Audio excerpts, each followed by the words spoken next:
All right, what's going on, everybody? It's your boy Dax. This is Trash Talk, and today I'm going to do a mock draft. I'm only doing top 15, but I'm going to let y'all know how the players are going to fly off, in my opinion. And we're going to go ahead and jump on into it because this video might be a little longer because I'm going to have to explain some of these picks. So let's go ahead and jump into it. So number one, I have Trevor Lawrence, just like everybody else. Trevor Lawrence going to the Jags. I think Urban Meyer gets his quarterback, and that essentially starts off his tender in Jacksonville to where he can start building his own team, building his own unit. I know that Gardner Minshew was there. I know that they have some pieces that's there, but most of the time when you get new GM and new coach comes new quarterback, right? So go ahead and throw Trevor Lawrence down in there. At the Jets, now the Jets have a lot of needs, okay? The Jets, they need corner, they need wide receiver, they need edge, they need running back, they need tight end. And if they decide that they're going to move away from Sam Darnold, they're also going to need quarterback. And I've seen a lot of mock drafts where it's quarterback, like all top four picks are quarterbacks. But I feel like if they stick with Sam Darnold, now this is saying that they stick with Sam Darnold. If they decide to give him another chance to run this team, I think there's one position that they need to get right now. And that's tight end. Kyle Pitts out of Florida. I mean, just simple as that. If you get Kyle Pitts out of Florida, you can get a running back later. You can possibly get you a decent corner later. I think there's going to be kind of a small run on corners in the first, and then corners are going to start going a little bit in the second. Edge rusher, but let me back up though. They have a bunch of firsts. They have a bunch of seconds. They've got 2/3. The Jets have picks. So the Jets can get a corner later. They can get a running back later. They can get some of these picks. So they don't really have to worry about it. Kyle Pitts out of Florida, and he can do a lot for the Jets in that offense. Dolphins number 3, I think they stick with Tua. I think Tua just had like a little bit of a rough rookie season, but I think Tua comes back strong, and I think that if you're going to trust in Tua, you need to get Tua some toys, okay? And a lot of people would say, "Oh yeah, this is not Devontae Smith." I got Jalen Waddle going to the Dolphins. Jalen Waddle at 3. Now Atlanta at number 4. Atlanta does not have an offensive problem, okay? And Atlanta fans, let me go ahead and apologize now. This is not Justin Fields, okay? This is not where Fields is going to come off the board. And I apologize in advance for the position that Justin Fields does come off at, but Justin Fields doesn't get picked by Atlanta. I mean, you have Matt Ryan. Matt Ryan has been great up until this point. I think Matt Ryan still has a lot of gas in the tank. I think Matt Ryan hasn't slowed down. I think the offense last year was kind of good, even though you do need some offensive line maybe work. You do need a running back that you can get later. There's needs out there, but I think the main need is on the defensive side of the ball. You need corner, you need safety, you need edge rusher. The Falcons have been trying to get edge rusher forever. They got Vic Beasley, didn't work. They got Takk McKinley, didn't work. You have to get an edge rusher. Greg Rousseau out of Miami. That's your edge rusher right there. Greg Rousseau out of Miami was able to rack up the sack numbers, okay, this year, and he didn't have Jalen Phillips, which was an opt-out from Miami, and Jalen Phillips comes off later. Greg Rousseau is that game changer that you need on that Atlanta defensive line. That's it, okay? Moving on. Bengals. Penei Sewell. All right, he's a run blocker. He's a pancaker. All right, he take the dude and jam him in the ground. That's what they need on that Bengals offensive line to protect Joey B. That's what they need right there. No other explanation right there, Penei Sewell. Number 6, I got Ja'Marr Chase. I got Ja'Marr Chase for the Eagles because the Eagles need to give Jalen Hurts some more time to be able to do what he needed to do.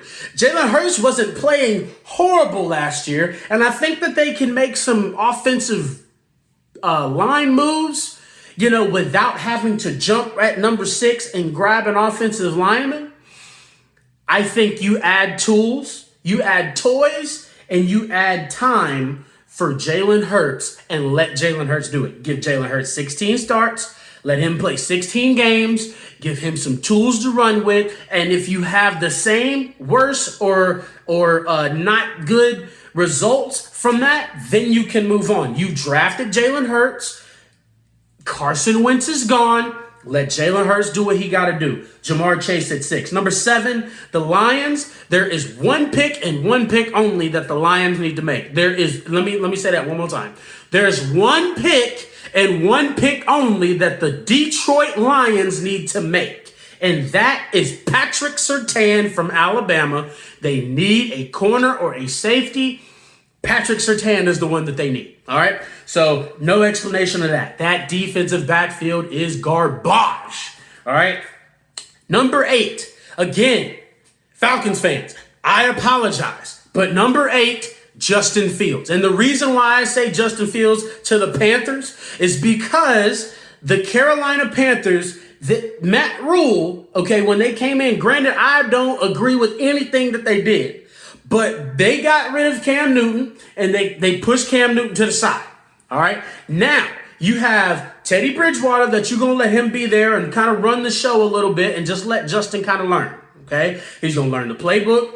He's going to learn from Matt Rule on how to be an NFL quarterback. There's a lot of stuff that you got to kind of train Justin and coach Justin on, right? Matt Rule is that coach that can get Justin Fields over that point. Okay, so you have all of that combined, and you have Justin Fields' athletic ability, his mind, his body, his speed, his big arm, okay? You have all of that. You let him learn, and then after that, you let Teddy go ahead and move on to another team that needs a quarterback. Let him collect some more of his paycheck. You move Justin Fields right in, and that's your next Cam Newton right there. That's your next move up, go to the Super Bowl, try to make a run type thing, right? Broncos, number 9. Again, there is one pick and one pick only for this pick. You need defensive backfield. Caleb Farley out of Virginia Tech. That's who you need. Got to get a corner. You've got to be able to play defense in the backside. That's what they need right there. Cowboys. Now I got the Cowboys getting Tyson Campbell out of Georgia. Now, don't just slow down for a second. 9 and 10 are interchangeable picks. I feel like if the Broncos go Tyson Campbell, which they very well can, if the Broncos go Tyson Campbell, then the Cowboys will go Caleb Farley. And if the Broncos do go Caleb Farley, then I feel like the Cowboys are going to go Tyson Campbell. Both of them need corners, and those are right after Patrick Surtain, number 2 and number 3, or number 3 and number. They both. Boom, boom, boom, boom, boom, up the draft. Some of them have Tyson Campbell as 2. Some of them have Caleb as 2. All right, so both of those are going to go back and forth. So I feel whoever picks whoever the Broncos pick, the Cowboys are going to pick the other. Tyson Campbell out of Georgia, very, very good kid. Very, very good corner. That's what the Cowboys need. They need defensive backs. So do the Broncos. The Giants, of course, again, you're going to see the Giants in the first round. They're going to draft offensive line. That offensive line is still not there. It's still not ready. And I think they go Rashawn Slater. He's a mauler. Okay, dude, just move people. All right, I think that's what the Giants need. Giants pick offensive line. Now, let me move on. San Francisco. Okay, now, San Francisco didn't get Deshaun Watson yet. We don't know what's going on. But if the San Francisco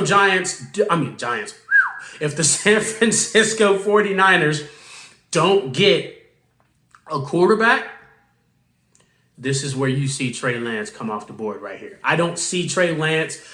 Trey Lance has just gained traction. I don't see Trey Lance going any lower than probably mid-first. And I think it's going to be more so high first than anything. Okay. Trey Lance to San Francisco is a very good pick. Kyle Shanahan and his offense and the way that he can do things with Trey Lance's size. He's big guy. Okay. Big size, strong arm. He's got the moves. He's got the speed. We just haven't really seen that much of him. We just haven't really seen him in action like that. And a lot of people are, of course, scared because of North Dakota State. North Dakota State puts in, very good talent, but everybody always reaches to that, well, they haven't really played D1 talent, But I feel like Trey Lance is one of those guys that Kyle Shanahan will have a field day with, okay? And you can't really trust old Jimmy Garoppolo, okay? Chargers, this is another one. One pick and one pick only. Tucker. That's it. Out of USC. You need offensive line. You have to protect. You got your quarterback last year. Now it's time for you to protect him. Okay? Got to get an offensive lineman. He's a good offensive lineman out of USC. He's probably going to play guard in the NFL. That's all you can do. That's all you can. I know for a fact a lot of y'all are like, yo, D, wait, what are you doing? Dax, hold on. You still got the Heisman Trophy winner out there. I understand. I understand. Trust me. Okay. But if you go based off of need, and if you go based off of what you should be getting, okay, the Chargers need to get an offensive lineman. Okay. And I know y'all ain't arguing with that. I know y'all think, oh, Zach Wilson, blah, blah. Listen, okay? Trust me on this one, all right? Now, the Vikes. The Vikes is another place. The Vikings at number 4. I like that, all right? The Vikings need defense, all right? And they also need pass rush. The Vikings need to be able to shore up the front end of that defense. They need somebody coming off the edge. You don't have Everson Griffin anymore.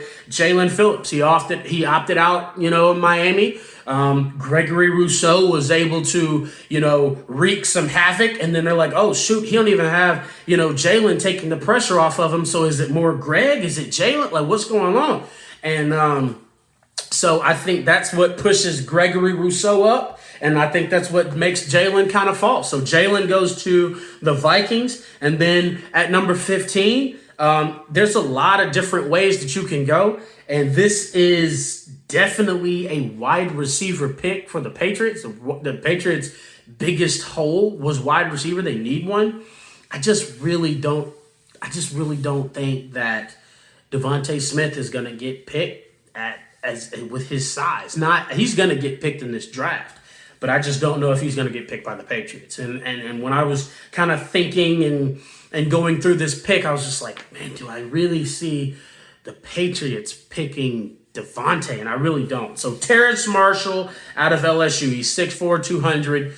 I think that's a perfect size for a Bill Belichick offense. I think that's perfect for them. That's my top 15. That's all I got. I'm sorry that the video was a little bit longer than I expected it to be. But y'all let me know what you think. I'm going to post it all over my social media. So y'all hit me up. Let me know. And as always, like, share, and subscribe. It's your boy, Dax. Hit me up. I love all y'all. Peace.